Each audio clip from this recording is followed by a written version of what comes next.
ایک سے زیادہ بیویاں رکھنا سنت ہے یا فرض ہے؟ یہ عربوں کا کلچر ہے تو علماء اس کو ہمارے اس خطے میں کیوں پروموٹ کرتے ہیں؟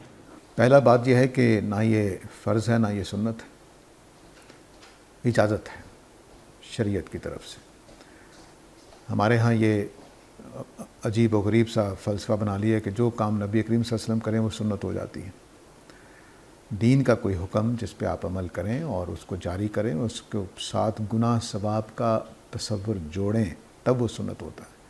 مثلا آپ کہتے کہ 2 شادیاں کرنا، 4 شادیاں کرنا ضروری ہے ورنہ گناہ گار ہو جاؤ گے۔ قرآن سے صاف لگتا ہے کہ یہ اجازت دی گئی ہے کہ ہم معاشرتی مسائل کے لیے حل کے طور پر 1 سے زیادہ شادیاں کر سکتے ہیں۔ اس سے زیادہ کچھ نہیں ہے۔ یہ سنت وہ چیزیں ہوتی ہیں جو ثواب کے لیے نبی کریم صلی اللہ علیہ وسلم جاری کرتے ہیں۔ تو یہ تو ہوگا کہ بیوہ کے ساتھ شادی کریں، اس کو سہارا دینے کے لیے تو ثواب ہو جائے گا، لیکن دوسری شادی کرنا سنت نہیں ہے۔ نبی کریم صلی اللہ علیہ وسلم نے جتنی شادیاں کی ہیں وہ ساری کی ساری دینی ضرورتوں کی وجہ سے کی ہیں، سوائے سیدہ خدیجہ کے اور اس کے بعد حضرت سودا کے۔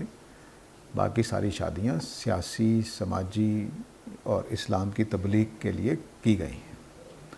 آپ نے کوئی شادیاں 1 سے زیادہ کرنے کی سنت قائم نہیں کی ہے۔ اور حضرت زینب کی شادی تو قرآن میں زیر بحث بھی آ گئی ہے، تو نبی کریم صلی اللہ علیہ وسلم نہیں کرنا چاہتے لیکن اللہ تعالیٰ نے کروائی ہے۔ تو اس طرح سے یہ جو معاملات ہوتے ہیں وہ ان کو دین کے انداز میں یوں نہیں دیکھنا چاہیے۔ تو آپ شادی کریں دوسری سماجی ضرورت کی وجہ سے، آپ کو اجازت ہے، اللہ تعالیٰ نے دی ہے۔ یہ رواج عربوں کے ہاں رواج دوسری طرح کے تھے، ہمارے ہاں دوسری طرح کے ہیں۔ اگر ہمارا رواج کسی چیز کو قبول نہیں کرتا تو نہ صحیح، لیکن ایک رواج ظلم پیدا کرتا ہے، جیسے ہمارے ہاں جہیز کا رواج ظلم پیدا کرتا ہے، اس کو ہم ختم تو کر سکتے ہیں۔ تو وہ عربوں کا رواج ہم نافذ نہیں کرنا چاہتے۔ ہم شریعت کی اندر سے جو حکمت معلوم ہو رہی ہے وہ یہ کہ بیوہ عورت کو دوسری شادی کر لینی چاہیے، تو میں نے اس کی بات کی ہے۔ اسی طرح اگر 1 سے زیادہ شادیوں سے، مثلا ایران میں جب مسئلہ پیدا ہوا عراق ایران کی جنگ کے بعد، تو 400 خواتین تھیں اور 1 مرد تھا، تو اب کیا کریں گے؟ تو سماجی مسئلے کے حل کے لیے شادیاں زیادہ کی جائیں گی۔